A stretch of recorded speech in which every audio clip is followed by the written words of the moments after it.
예, 반갑습니다. 한국교회 3040 트렌드라는 토픽을 주제로 여러분들과 나누게 될 이현철 교수입니다. 반갑습니다. 저는 현재 고신대학교에서 기독교 교육학을 학생들을 가르치고 있습니다. 교회 분석에 있어서 양적인 연구, 통계 연구라든지 또 질적인 연구를 통해서 한국 교회가 직면하고 있는 문제들을 심층적으로 주로 분석을 하고 있습니다. 오늘 강의를 준비하면서 우리 목회 컨퍼런스에서 그동안 쭉 이렇게 발표되어졌던 것들, 또 강사분들께서 소개되어졌던 자료들을 쭉 살펴보니까 우리 CTS가 참 귀한 사역을 감당하고 있다라는 생각이 들었고요.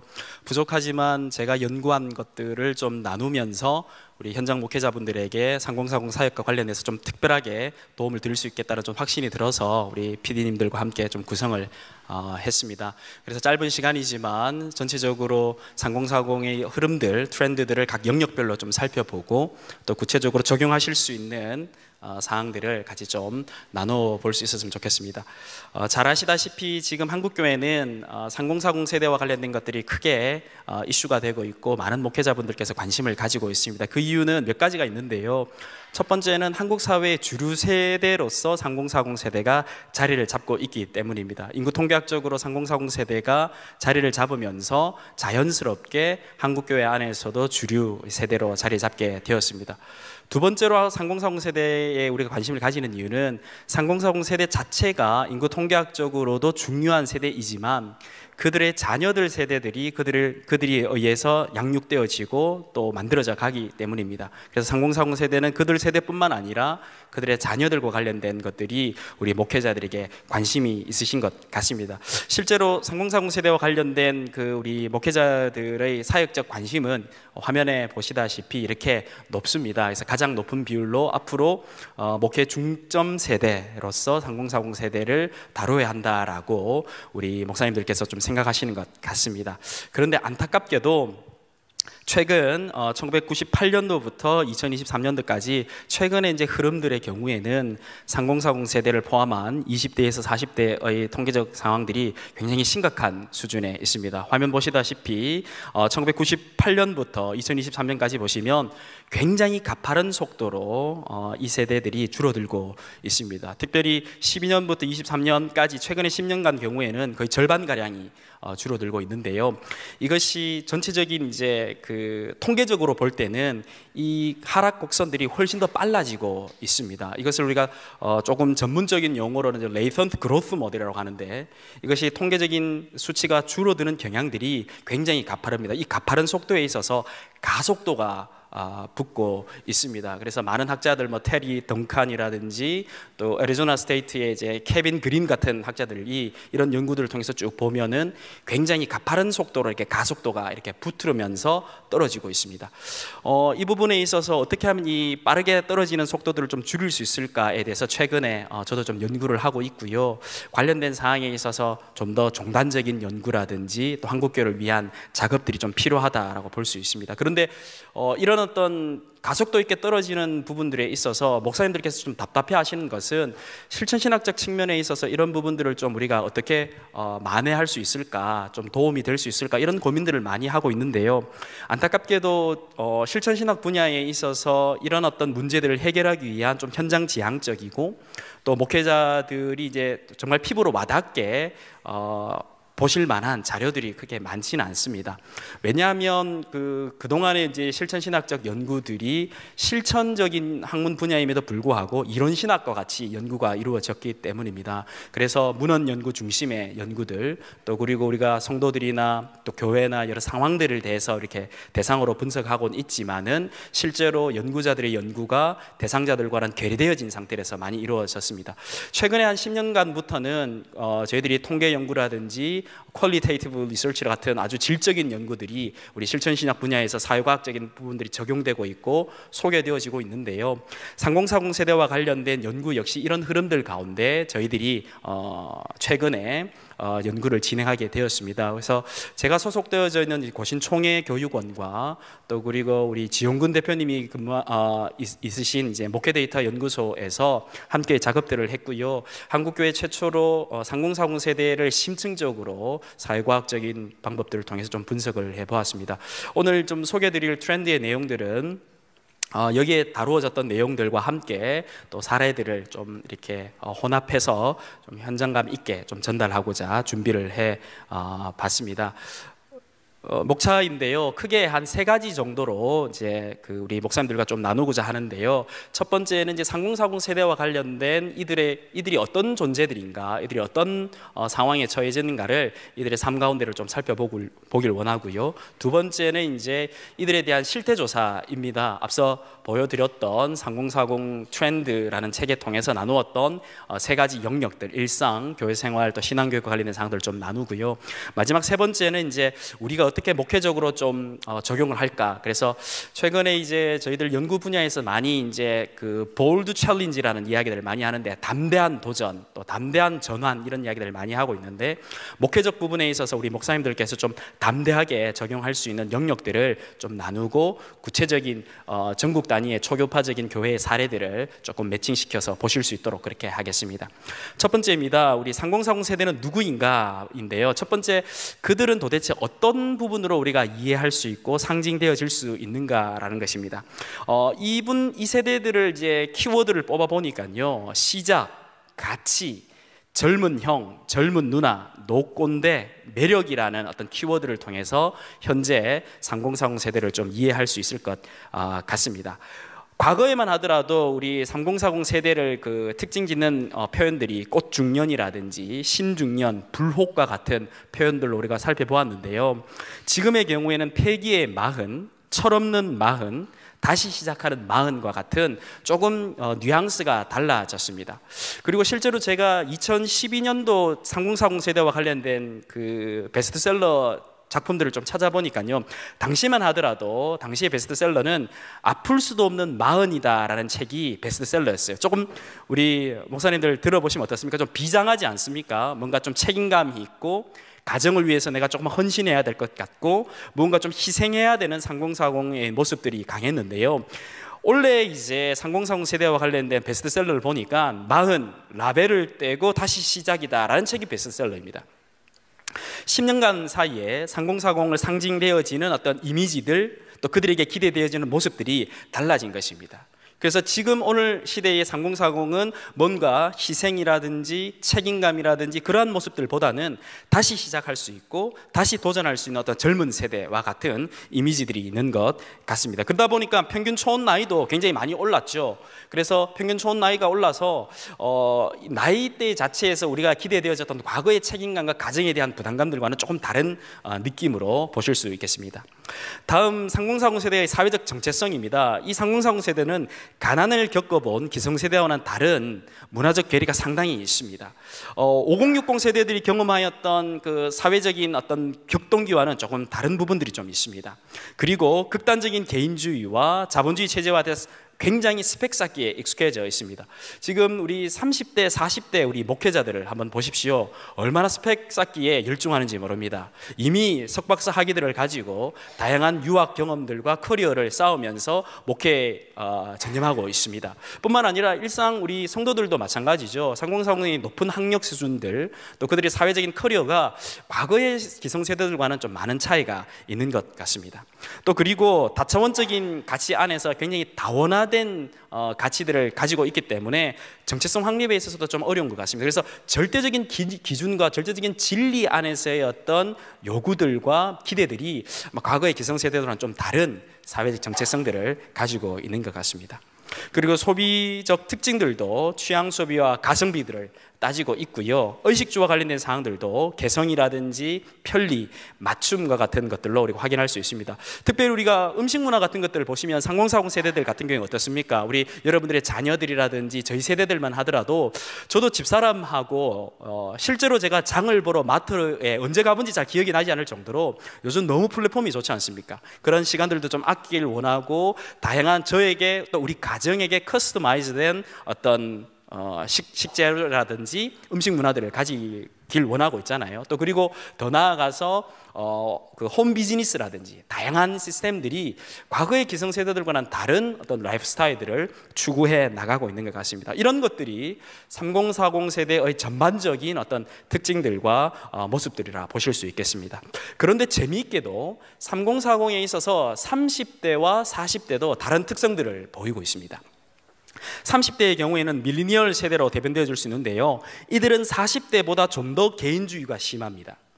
그리고 거대 담론에 대한 40대보다는 좀 관심이 좀 덜한 편이고요, 이들이 관심 있는 것은 결과의 공정성보다는 과정의 공정성들에 대한 가치들을 훨씬 더 높게 보고 있습니다. 그래서 노력에 대한 대가로서의 공정성들을 굉장히 중시합니다. 최근에 그 벌어졌던 정치적인 이슈들, 또 사회적인 이슈들도 보면은 이러한 부분들이 30대에 있어서 굉장히 중요한 이슈들이지 우리가 매스컴을 통해서 확인할 수 있지 않습니까? 또 그런데 40대 같은 경우에는 또 30대와는 조금 다른 면이 있습니다. 신세대를 말하던 X세대였는데요, 사회에 대한 관심도 크고 또 역사의식도 30대보다는 훨씬 더 있습니다. 그리고 사회 전반의 공정성과 과정의 공정성보다는 결과의 공정성에 대한 관심들이 40대들은 30대보다 조금 높았습니다. 그래서 우리가 목회 현장에 있어서 3040이라 할지라도 우리 그 성도들을 바라보심에 있어 가지고 30대 성도들을 대할 때와 40대 성도들을 대할 때 좀 더 차별적이고 조금 이게 특별한 그 상황들을 고려해서 사역을 해 나가신다면 훨씬 더 교회에 있어서 30대 40대에 있어서 좀 맞춤식의 정밀 타격들을 하실 수 있겠다 생각합니다. 우리 3040 크리스찬 실태조사들을 한번 살펴보겠습니다. 첫 번째는 일상과 신앙인데요, 3040의 어떤 삶의 만족도, 무엇이 그들에게 있어서 신앙에 있어서 만족도를 주느냐, 삶의 만족도를 주느냐 제가 물어보니까요, 단연코 가족과 관련된 사항들이 많이 나타났습니다. 이 말은 3040 세대의 목회적 전략에 있어서 개별적인 전략이 아니라 가족과 관련되어져 있는 패밀리 사역들이 이루어져야 이 사역에 적합하게 정밀 타격할 수 있다라는 것입니다. 가족 간의 화목, 또 가족의 건강, 이러한 부분들이 굉장히 중요한 가치로 여겨지고 있고요, 이들에게 있어서 삶의 불만족 요인은 경제적 요인이었습니다. 절대적인 수치가 경제적 부족에 따른 스트레스와 삶의 불만족들이 높았습니다. 특별히 한국 사회가 직면하고 있는 사회적 양극화와 관련된 부분에 있어서 30대, 40대가 거기에서 굉장히 스트레스를 많이 받고 있고요, 우리 5060 세대가 어떤 능력주의 안에서 뭔가 열심히 함으로 말미암아 획득하고 성취할 수 있었던 사회적 지위가 3040 세대에 있어서는 출발선이 다름으로 말미암아 또 그 계급의 어떤 재생산, 계층의 재생산과 관련된 경제적 결정론과 관련된 요소에 따라서 좀 굉장히 결정론적으로 이루어지기 때문에 거기에 대한 상대적 박탈감이 굉장히 큰 것 같습니다. 그래서 이런 부분에 있어서 경제적인 요인이나 또 삶의 경제적인 차이에 따른 불만족도가 굉장히 높은 것 같습니다. 그리고 3040 세대에 있어서 스트레스 요인이 경제적인 뿐만 아니라 직장생활 가사유고로 인한 스트레스가 굉장히 높았습니다. 보시면은 그 파란색 부분으로 되어져 있는 부분들을 보시면 직장생활과 가사유고로의 스트레스가 굉장히 심각합니다. 그래서 이런 부분들이 결국 신앙생활에도 영향을 주고 있음을 우리가 좀 확인할 수가 있는데요, 지금 통계 자료를 보시면은 3040 세대의 한 3분의 1 가량이 가사노동과 육아와 관련된 스트레스로 말미암아 신앙생활에 부정적인 영향을 받고 있다고 이야기하고 있습니다. 그래서 이런 부분들로 말미암아 교회 봉사라든지 신앙관심의 약화라든지 온라인 예배 전환들이 이루어지고 있는 것입니다. 그러면 내가 만약에 목회적 디자인들과 드라이브를 걸 때 있어서 우리 목사님들께서는 어떻게 하면 이 가사노동이나 육아들의 스트레스를 좀 우리가 교회가 좀 함께 짐을 지고 도와줄 수 있을까에 대한 요소들이 해결되지 않는다면 3040 세대들이 신앙적 활동이나 교회 봉사에 있어서 굉장히 진입장벽들을 우리가 낮춰주지는 못하는 요소가 될 수 있겠지요. 그래서 이 부분들에 대한 관심들이 좀 가져야 되겠다 생각하고요. 이런 부분에 있어서 3040 세대들이 가지고 있는 어떤 그 코로나 이후의 모습들을 보니까 앞서 말씀드렸던 경제적인 요인들, 또 그리고 가사와 육아 노동과 관련된 사항들로 말미암아 전 세대 중에서 3040 세대들의 신앙 약화가 가장 두드러지게 나타나고 있었습니다. 그러면 앞서 이제 통계적 자료들과 트렌드들을 한번 쭉 보시면은 3040 세대가 한국 사회에서 주류 세대이고 또 한국 교회에 있어서 주류 세대로 될 것이고 지금도 되고 있습니다. 그리고 실제로 이제 기성세대 5060 기성세대의 리더십들을 3040 세대가 받아야 될 터인데 그들의 신앙적 수준이 이렇게 약화되어지고 있고 교회 참여 비율이 떨어지고 있다는 것입니다. 그러면 이들에게 리더십 바통들을 우리가 이어주지 못한다면 한국 교회에 있어서 미래는 굉장히 좀 어둡다라고 볼 수가 있겠지요. 그리고 이러한 부분들의 신앙적 약화들을 우리가 조금 케어해주고 도와주지 못한다면 심각한 위기를 우리가 직면하게 될 거라 볼 수 있겠습니다. 제가 소속되어져 있는 이 고신총회의 경우에는 약 성도 수가 한 40만 명 정도 되는데요. 40만 명에 있어서 15%에서 20% 정도가 이 다음 세대와 젊은 세대와 관련된 일입니다. 그래서 근데 이 부분들의 신앙 약화들이 이루어지면 우리 총회적인 차원에 있어서는 굉장히 어려움들이 있겠죠. 근데 통계적인 경향성들이 타 교단과 더 비슷하거든요. 그래서 한 15%에서 20% 정도가 이 세대도로 관련된 영역들이라 하였을 때 이런 부분들을 우리가 어떻게 좀 케어해야 할 것인가, 우리 개별 개체 교회뿐만 아니라 총회적 차원에서도 또 한국교회 차원에서도 좀 살펴봐야 될 내용입니다. 그래서 전 세대 가운데 화면에 보시듯이 코로나 이후에 3040 세대가 신앙 약화가 가장 심각하다. 그래서 이런 부분들이 우리가 좀 어떻게 하면 이제 골든 타임들을 놓칠 수도 있겠다. 그래서 골든 타임을 놓치게 되면 실버 타임이라도 우리가 좀 잡아서 한국 교회와 우리 사역들을 좀 붙잡아야 되겠다. 이런 생각들을 하게 됩니다. 이들의 이제 교회 생활 한번 보도록 하겠습니다.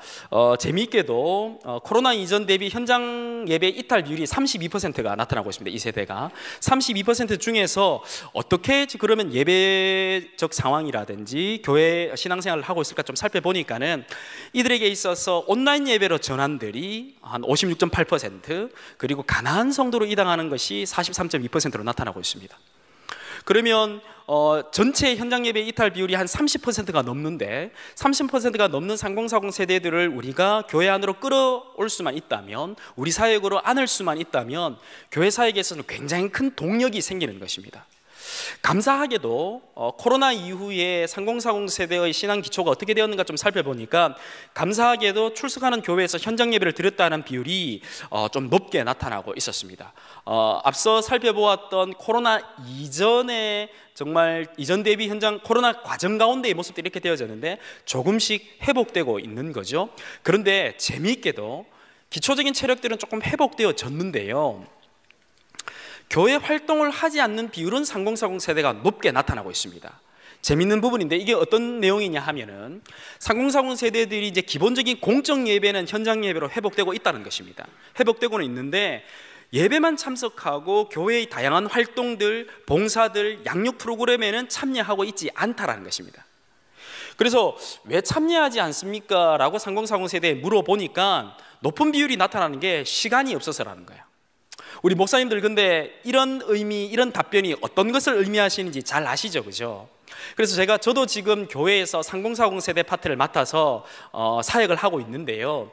그래서 제가 우리 집사님들께 물어봤어요. 집사님, 우리 모임 같이 좀 참석하시고 양육 내용들 좀 참석하시지 하니까 목사님 좀 시간이 없어서 참석하지 못할 것 같아요 라고 했는데 인스타그램이나 페이스북 보면 그날 놀고 있는 거예요.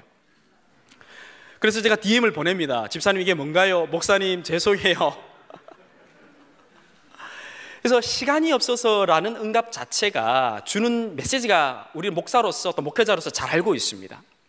그리고 교회 일에 깊이 관여하고 싶지 않아서 일상생활로 지쳐서 쉬고 싶어서 가족과 함께 있어야 하므로와 관련된 내용들을 보면 충분히 우리가 설득하고 때로는 협박하고 또 이렇게 좀 자극을 줘서 이렇게 같이 이렇게 사회 가운데 끌어안을 수 있는 내용들로 충분히 우리가 삼을 수 있는 여지가 있다라는 것이죠.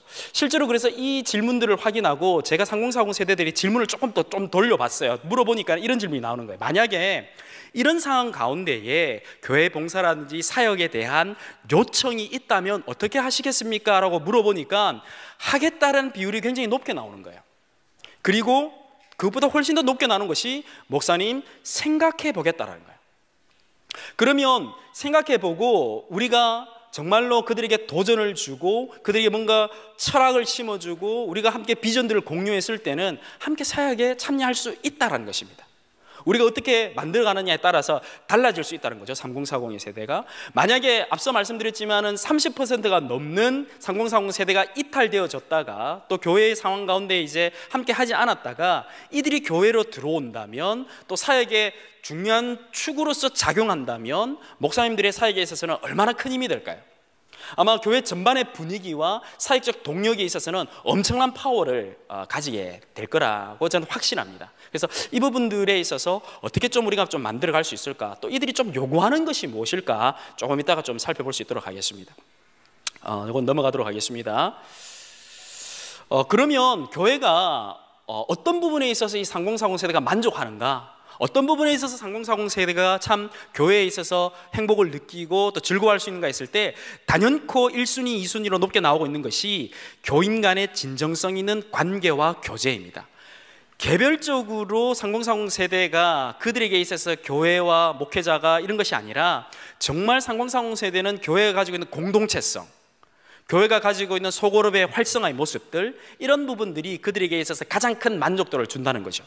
그리고 3040 세대의 특징은 교회가 개별 교회의 어떤 성장, 개별 교회의 성장주의, 우리 교회만 건물을 짓고 우리 교회만 잘 되고 우리 교회만 어떻게 부흥하고 그런 것들이 관심이 있는 것이 아니라 이 세대는 교회가 가지고 있는 사회적 책무성, 사회적 신뢰도 회복과 관련된 이런 활동들에 대한 가치들을 높게 보고 있다는 것이죠. 그래서 이웃과 사회를 위한 사회적 책임 역할을 수행하는 교회의 역할들을 강조하고 있다는 것입니다. 그래서 공동체성과 교회의 본질적 사역과 관련되어져 있는, 특별히 사회적 책무성과 관련된 사항들을 우리가 어떻게 조금 디자인할까, 어떻게 사역의 요소로 좀 담아낼까, 아주 중요한 부분이라 보여집니다. 그리고 3040 세대가 어떤 부분에서 좀 불만족하느냐 했을 때 크게 좀 1, 2위 순위로 살펴보면 시대의 흐름을 쫓아가지 못하는 고리타분함, 교회의 어떤 고리타분함에 대한 부분들이 좀 있는 것 같습니다. 그리고 교회 지도자들의 어떤 권위주의적인 태도들이 3040 세대에 있어서 좀 불만족 요인이 되는 것 같습니다. 그래서 특별히 의사결정 과정에 있어서 더 탑다운식의 의사결정 구조보다는요, 바텀업과 관련된 의사결정 구조들을 3040 세대와 관련된 부분들에 있어서 좀 고려해 주시면 우리 목사님들께서는 아마 3040 세대로부터 많은 지지들을 받으실 겁니다. 물론 목회 철학과 우리가 분명히 나아가야 될 부분들이 있습니다. 그런데 그러한 부분들을 결과와 답은 있다 할지라도 그것이 도출되어지는 과정에 있어서 3040 세대가 합리적인 의사결정 과정 가운데 진행되어진다라는 것을 어필하고 그런 부분들을 좀 과정적인 부분들로 좀 담아내어 주시는 좀 지혜가 필요할 거라 생각되어집니다. 어렵지 않습니다. 그들에게 한번 의사를 한번 물어보고 한번 토론과 과정을 한번 들어보고 이 집사, 김 집사 또 어떻게 생각하는지 한번 이렇게 묻는 과정만 있더라도 그들에게 있어서는 권위적인 태도로 비춰지지는 않을 겁니다. 그리고 교회 지도자들의 언행불치, 아마 이런 부분들은 앞서 만족도 나왔던 사회적 책임과 관련된 부분들도 맞닿아져 있는 것 같습니다. 매스컴을 통해서 아주 좀 왜곡되어지는 모습들이 좀 있어서 많이 지탄을 받았는데요, 그런 부분들이 아니라 교회가 가지고 있는 우리 목사로서의 목사다움, 또 언행일치와 관련된 부분들을 우리가 좀 잘 만들어 갈 수 있다면 충분히 만들어 갈 수 있는 것 같고요. 또 3040 세대에 대한 관심 없음, 아마 이런 어떤 그 CTS가 진행하는 대한민국 목회 컨퍼런스와 관련된 이런 것들을 통해서 좀 이렇게 전국적으로 이런 3040에 대한 어떤 관심들과 붐들을 만들어가는 과정들을 통해서 성도들에게 좀 나누어주고 또 목사님들이 관심을 가지고 있다, 이런 컨퍼런스에 참여를 했다, 이런 자료를 통해서 이런 부분들을 좀 쉐어한다면 충분히 이런 부분들을 상쇄시킬 수 있는 부분인 것 같습니다. 이런 어떤 만족 요인과 불만족 요인들을 중심으로 3040 세대에게 좀 물어봤습니다. 그러면 도대체 여러분들이 목회자들에게 요구하는 것은 무엇입니까? 좀 더 구체적으로 교회가 해야 될 부분들 가운데 목회자가 여러분들에게 좀 해줬으면 하는 것들, 목회자에게 여러분들이 좀 기대하는 것들은 무엇입니까를 물어보니까 재미있게도 이런 결과가 좀 나왔어요. 앞서 살펴보았던 통계표보다는 조금 복잡한 통계인데요, 가로축과 세로축들을 보시면은 정말 미래에도 중요합니다라는 가치가 있고요, 그 다음에 세로축 같은 경우에는 필요합니다, 현재 이런 부분들이 좀 필요합니다라는 것이 있는데, 일사분면, 즉 오른쪽에서 제일 위에 있는 부분이 지금 3040 세대가 우리 목회자들에게 요구하는 것이라 보시면 됩니다. 미래에도 중요한데 현재 이런 것들이 정말 필요합니다. 그래서 목사님 좀 이것 해주십시오, 이것 도와주십시오, 우리들에게 이런 부분들 좀 해주신다면 아주 적극적으로 참여하겠고 또 목사님의 사역에 우리가 힘이 되겠습니다 라고 요구하는 것이 바로 일사본면에 있는 내용인데요. 요약하면 설교와 그리고 기독교 교육입니다. 그래서 목회자들에게 상공사공 성도들이 기대하는 바는 설교와 기독교 교육과 관련된 역량들을 요구하고 있다는 것입니다. 실천 부분인 거죠. 그래서 이런 부분들에 대해서 어떻게 좀 우리가 목회자로서 좀 역량을 개발해 나가고 또 상공사공 세대들에게 좀 맞춤식, 정말 그들의 필요와 그들의 어떤 답답함들을 실제적으로 해결해 줄 수 있는 설교 또 교육적 활동들이 필요할까, 이런 부분들을 좀 살펴보고 고민해 본다면 참 좋겠다 싶고요. 뒤쪽에서 이런 부분들 좀 교회의 사례들을 좀 같이 좀 나눠볼 수 있도록 하겠습니다. 상공사공 세대의 신앙교육과 관련된 사항 좀 살펴보겠습니다. 상공사공 세대에서 신앙교육에 있어서 대부분의 크리스찬 가정들에서 자녀들의 신앙교육이 이루어지지 않는 것 같습니다.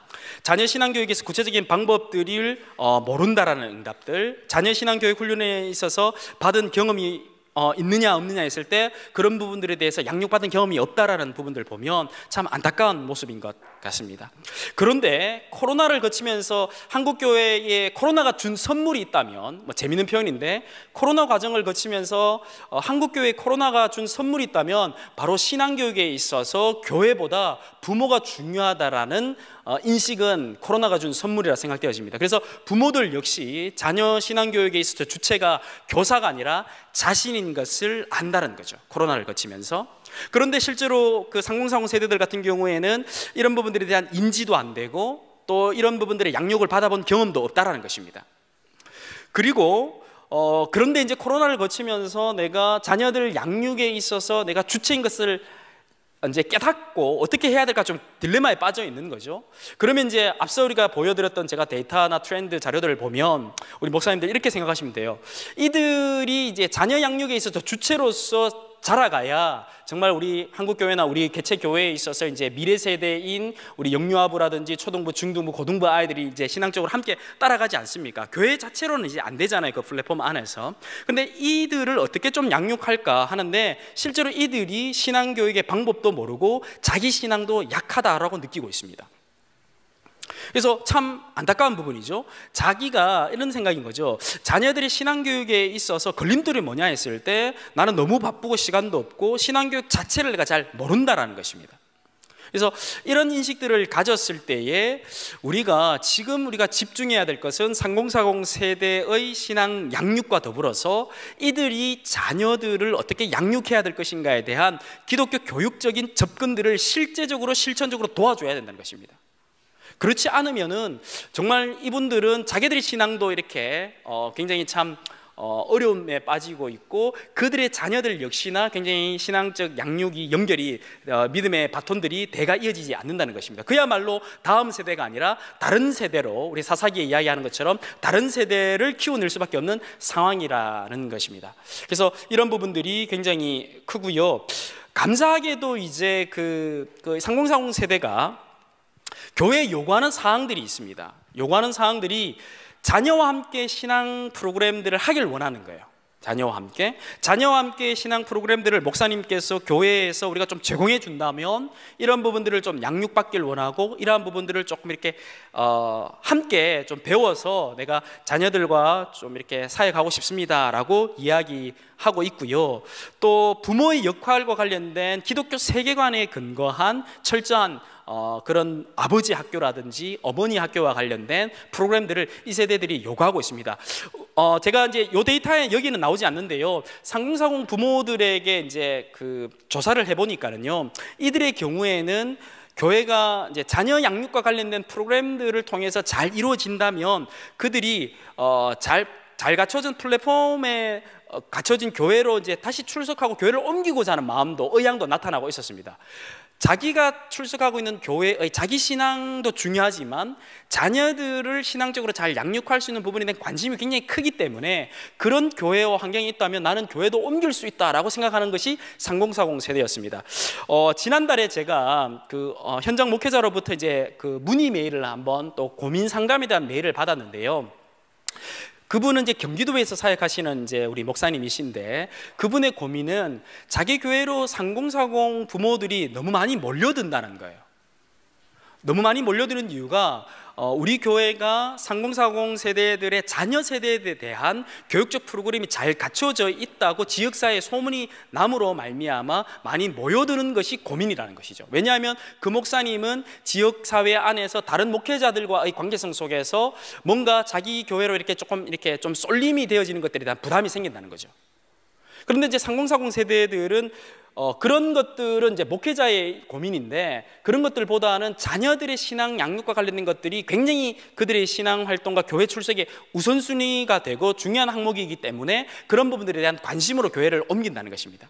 그래서 우리가 과연 그러면 우리 교회에 있어서 3040 세대를 위한 기독교 교육적 프로그램, 또 그 세대 자녀들을 위한 기독교 교육적 프로그램이라든지 교육적 활동들을 얼마나 좀 잘 디자인하고 있는지, 또 그리고 그들과 자녀가 함께 신앙생활을 어떻게 하고 있는지에 대한 부분들을 우리가 어떻게 좀 만들어가고 있는지, 로드맵이 있는지, 이런 부분들을 한번 고민해 볼 필요가 있겠다 싶습니다. 그래서 전반적으로 지금 그들의 일상생활과 교회생활 그리고 신앙교육과 관련된 부분들을 한번 제가 트렌드적으로 한번 내용들을 한번 살펴보았습니다. 그러면 이런 부분들을 우리 목회적 사역 가운데 지금 어떻게 좀 적용할까? 3040 세대를 향한 우리의 담대한 전환인데요. 몇 가지 요소들이 있는데요. 첫 번째 가장 중요한 것은 기본적으로 우리가 가지고 있는 목회 철학과 목회적인 어떤 마인드를 3040 세대에 맞추어서 좀 전환할 필요가 있겠다 싶습니다. 가장 중요한 것은 3040 세대의 차이를 존중하고 공감하는 마음이 좀 절대적으로 필요합니다.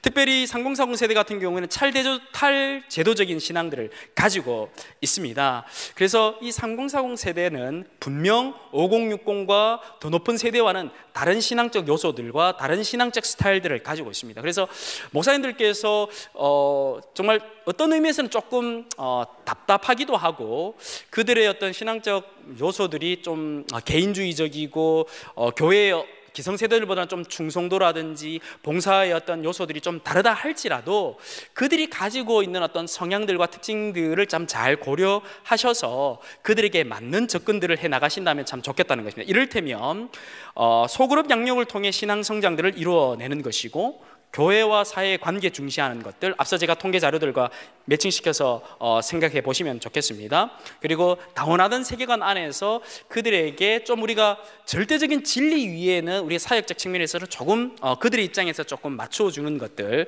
우리가 좀 생각해 볼 필요가 있겠다 싶습니다. 그래서 이러한 어떤 차이를 존중하고 공감하는 측면에 있어서 영역별로 조금 교회의 풍토들을 이렇게 좀 세워 나가시면 좋겠다라고 제가 좀 제안해 드리는 게 몇 가지가 있는데요. 총 4가지가 있습니다. 영역별로 중요한 부분이고, 이 4가지 영역들 가운데 몇 가지라도 교회의 목회적 방향 안에서 좀 중장기적인 로드맵을 잡으실 때 참고해 보시면 참 좋겠다 싶고요. 전체적인 이제 3040 세대의 통계적인 결과들과 또 현장 목회를 하면서 또 현장에 있는 목회자들과 3040 세대들과의 어떤 심층 면담을 통해서 전체적으로 좀 도출된 결과들인데요. 첫 번째는 참여를 중시하는 세대의 특성들을 고려할 필요가 있다라는 것입니다. 자녀들과 함께 하길 원하고 또 공동체성을 강조하길 원하는 3040 세대의 특징들을 고려해서 그 세대의 특성들을 맞추어서 기독교 교육적 활동과 접근들을 한번 해보시라는 것입니다.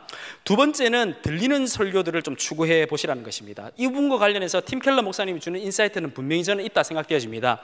팀 켈러 목사님이 이제 생전에 이제 사역을 하셨던 것은 뉴욕 맨하탄에 있는 리디머 철치였습니다. 리디머 철치는 맨하탄에 있어서 굉장히 특별한 어떤 그 환경적 요소를 가지고 있었는데, 그들에게 맞는 들리는 설교들을 그들의 특성과 그들의 학력, 그들의 상황들을 맞춰서 설교를 했다는 것입니다. 3040 세대는 학력도 높고 그들에게 있어서는 이성이라든지 다차원적인 세계관들을 가지고 있기 때문에 그들에게 맞는 어떤 설교적 특성들이 있는데요. 그것들을 한번 고려해 보면 참 좋겠다 싶고요. 조금 이따가 사례들을 한번 살펴볼 수 있도록 하겠습니다. 세 번째는 의사결정에 있어서 합리성, 특성 추구입니다. 과정을 존중하시라는 겁니다. 과정, 또 그리고 권위주의적인 태도들을 탈피할 필요가 있습니다. 그래서 이 과정과 권위주의적인 태도를 탈피한다는 것은 어렵지 않습니다. 워낙 우리 목사님들께서 젠틀하시고 또 관계에 있어서 잘 만들어 오셨기 때문에 그동안 한 번 정도 체크하시고 그들에게 의견을 묻는 요소들이 필요한 것입니다. 그래서 그런 부분을 통해서 그 과정과 탈권위적인 태도를 통해서 전달하고자 하는 메시지는 분명한데 뭐냐면 내가 또 우리 교회가 3040 세대를 존중한다라는 메시지를 주는 것이 중요한 것입니다. 그리고 네 번째 영역은 교회의 사회적 책무성을 강조하는 것입니다. 교회의 본질적인 사회적인 약자나 또 정말 고아와 과부, 또 우리 시대로 표현하면 이제 다문화나 지역사회 안에서의 어떤 사역들 있지요. 그러한 부분들을 좀 강조하고 거기에 따르는 지역사회에 있어서 신뢰도들을 회복하는 활동들을 우리 목사님들께서 한번 살펴보시면서 단순하게 개체 교회로서의 우리 교회, 나의 교회의 진입장벽을 높이 세워가지고 우리만 어떻게 부흥하고 성장하겠다라는 어떤 모습들보다는 함께 좀 공동성 안에서 지역사회를 섬기는 교회의 모습들로 좀 지향해 나가는 가치들과 비전들을 우리 3040 세대들과 좀 공유해 주시면 굉장히 그들에게 매력이 되고 교회의 참여와 인발브 시킬 수 있는 매력적 요소들을 주실 수 있을 것입니다. 자, 이런 네 가지 어떤 영역들을 연구를 통해서 제가 좀 도출을 해봤는데요. 실제로 이런 부분들을 이제 잘 하시는 전국에 많은 교회들이 좀 있어요.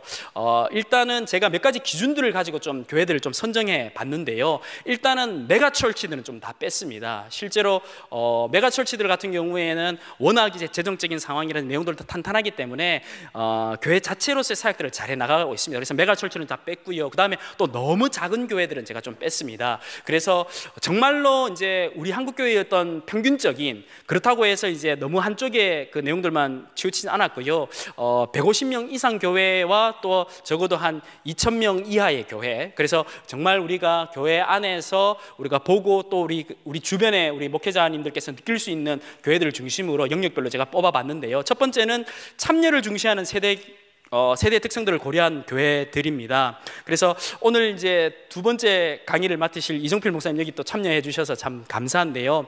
세상의 빛 교회입니다. 세상의 빛 교회는 이종필 목사님께서 좀 이따가도 아마 강의를 해 주실 텐데 굉장히 양육 과정들이 독특하고 재미가 있습니다. 또 그리고 킹덤 철치라는 그 연구소를 통해서 다양한 자료들을 소개하고 있는데요. 제가 기독교 교육 전공자이지 않습니까? 기독교 교육학 전공자인 제가 책을 써도 이렇게 쓸 수 있을까 할 정도로 정말로 좋은 자료들을 가지고 기독교 교육적 활동들을 그 세대의 특성들을 맞춰서 잘 활용하고 있습니다. 아마 구체적인 사례들과 내용들은 다음 이종필 목사님 통해서 좀 자료를 잘 보시고 또 강의를 들으실 수 있고 잘 소개해 주실 거라 저는 생각합니다.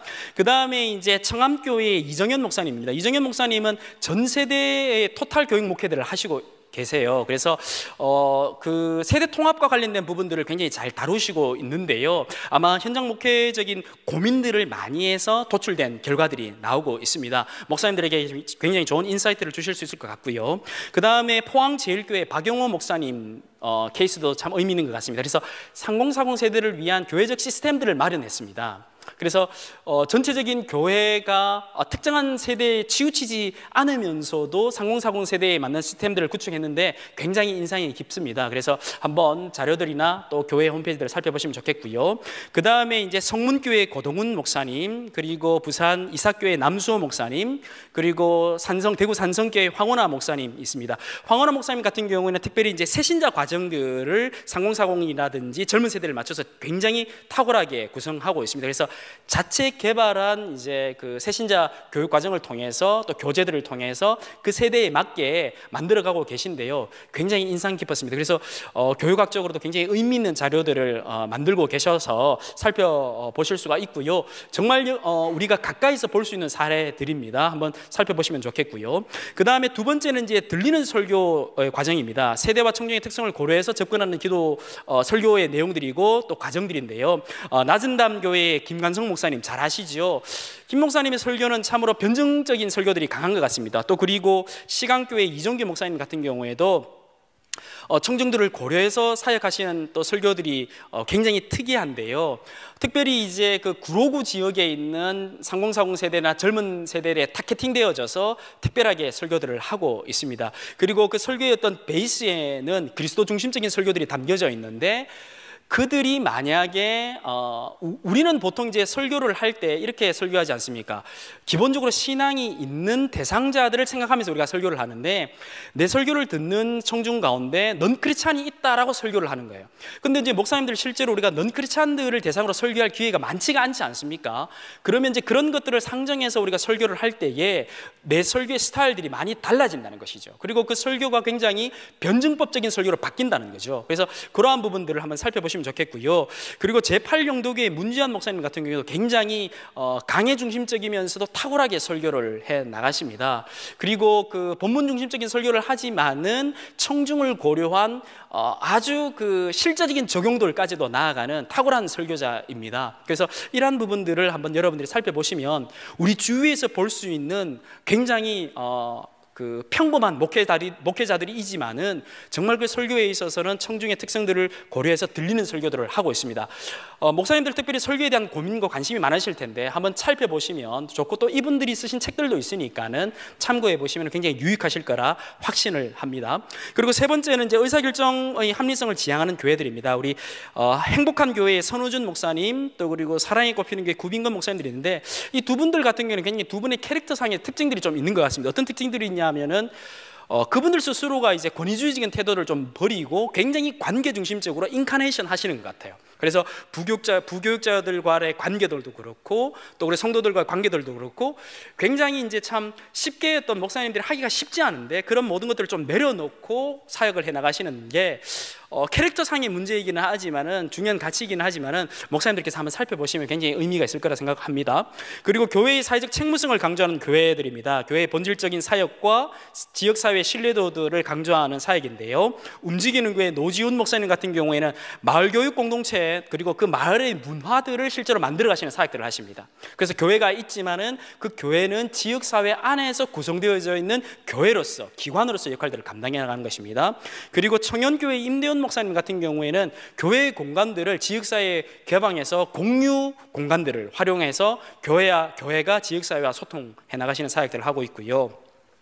그리고 부산의 향기교회 이은수 목사님 같은 경우에는 공교육과 직접적으로 소통하시면서 사역합니다. 1년에 아마 10,000명 이상의 학생들을 만날 겁니다. 일반 학생들을, 이은수 목사님 같은 경우에는. 그래서 그분 스스로가 어떤 교육 프로그램들을 만들어 가지고 사역을 하시기 때문에 지역사회와 아주 바로바로 소통하시고 그 다음 세대들이 자연스럽게 교회와 접촉점을 만드시는 사역들을 하시고 있고요. 그 다음에 마지막으로 창원명국교회 이상영 목사님 같은 경우에는 지역사회를 섬기는 다양한 활동들을 뭐 시장이라든지 또 교육청이라든지 지자체의 활동들과 함께 어울려져서 사역을 해나가십니다. 그래서 재미있게 이렇게 지역사회 중심으로서 역할을 하다 보니까 창원명국교회 같은 경우에는 교회 성도들 가운데 국회의원이 한 2명 정도 나온다 하더라고요. 그래서 중요 정당에 있어서, 정당은 다른데 핵심적인 정당에 있어서 2분의 국회의원들이 나와서 또 귀하게 또 사역을 해나가신다 하더라고요. 이렇게 지역사회를 섬기는 모습들이 많이 있었습니다. 그래서 지금 제가 간단하게만 언급했지만은 홈페이지라든지 검색들을 통해서 4가지의 특성들을 잘 살리면서 3040 세대라든지 또 사역에 있어서 굉장히 어떤 로드맵들을 힘있게 만들어가고 있는 교회라 저는 생각을 합니다. 강의를 좀 정리하겠습니다. 제가 여러분들과 오늘 말씀드렸던 사항들은 3040 세대 전반의 어떤 트렌드들을 제가 실증적인 데이터를 가지고 좀 말씀을 드렸습니다. 그리고 그 내용들을 통해서 도출된 4가지 영역들이 있었는데요, 그 4가지 영역들이 여러분들의 사역 가운데 중요한 축으로 좀 작용해서 3040 세대에 있어서 여러분들 좀 힘있게 사역해 나가시는 기초자료가 되었으면 좋겠습니다. 예, 이상입니다. 감사합니다.